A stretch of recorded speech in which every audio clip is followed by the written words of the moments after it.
The Steel Cane. Once upon a time there lived an old woman who had a small cottage on the edge of the forest.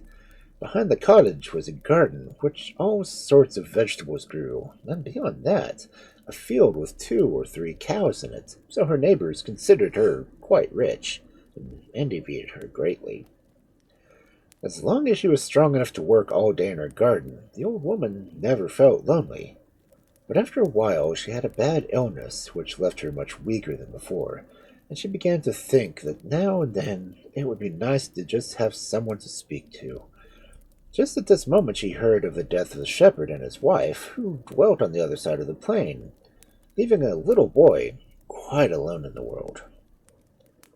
"That suits me just fine," she said, and she sent a man over to bring the child, whom she intended to adopt for her own. Now, the boy, who was about 12 years old, ought to have considered himself very lucky, for his new mother was kind to him, and as kind as the old one. But unfortunately, he made friends with some bad, rude companions whose tricks caused him to be a terror to everyone, and the poor old woman never ceased in regretting her lost solitude. Things went this way for some years, till the boy became a man. Perhaps if he were to be married he might sober down, she thought to herself, and she inquired among her neighbors what girls there were of age to choose from. At length she found one, good and industrious, as well as pretty, and as the young man raised no objections, the wedding took place at once, and the bride and bridegroom went to live in the cottage with the old woman. No change was to be seen in the husband's conduct. All day long he was out amusing himself in the company of his former friends, and if his wife dared to say anything to him on his return, he beat her with his stick.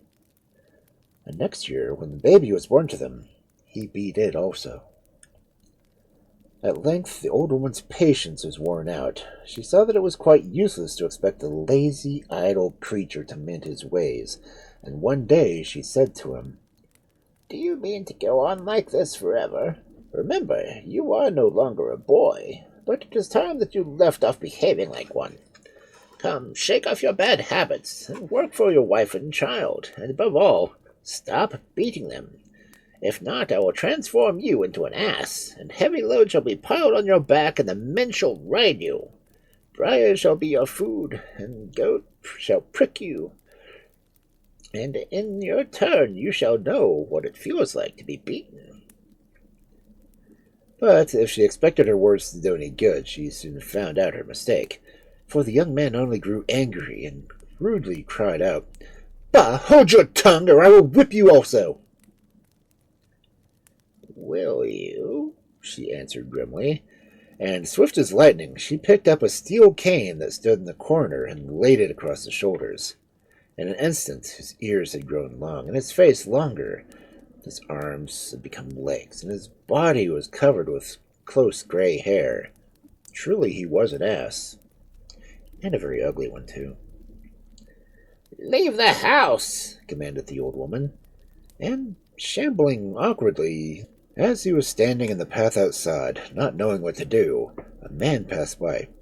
"Oh, my fine fellow, you are exactly what I was looking for. You don't seem to have a master, so come with me. I will find something for you to do." And taking him by the ear, he led him from the cottage. For 7 years the ass led a hard life, just as the old woman had foretold. But instead of remembering that he had brought this all on himself, and being sorry for his evil ways, he grew harder and more bitter.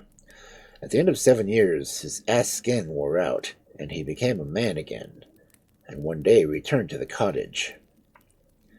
His wife opened the door in answer to his knock. Then, letting fall the latch, she ran inside, crying, "Grandmother, grandmother, your son has come back." "I thought he would," replied the old woman, going on with her spinning. "Well, we could have done very well without him, but as he is here, I suppose he must come in." And come in he did, but as the old woman expected, he behaved still worse than before.